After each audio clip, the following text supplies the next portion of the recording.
ದಯವೇ ಧರ್ಮದ್ವಾರವು ಕಾಯಕ ದಾಸೋಹವು ಸಂತ ಮಹಂತ ಶಿವಶಾಂತ ಮರಿಶಾಂತರ ಮೇಳವು ಧ್ಯಾನ ಮೌನ ತ್ಯಾಗಶೀಲ ಸಂಸ್ಕೃತಿಗಳ ಸಾರವು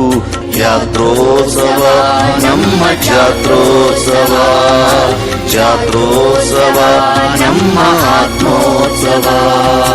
ಭಕ್ತಿಯು ಮನೆ ಮನಗಳಲ್ಲಿ ಮುಕ್ತಿಯ ಕೆನೆ ನೆನಹಿನಲ್ಲಿ ಓಂಕಾರವು ಕೋಟೆ ಕಟ್ಟೆ ಬೆಟ್ಟಗಳು ಧ್ಯಾನದಲ್ಲಿ ಸಿದ್ಧ ಪುರುಷ ಗವಿಸಿದ್ಧನೆ ಇಷ್ಟ ಪ್ರಾಣ ಭಾವದಲ್ಲಿ ಯಾತ್ರೋತ್ಸವ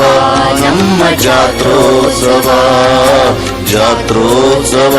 ನಮ್ಮ ಆತ್ಮೋತ್ಸವ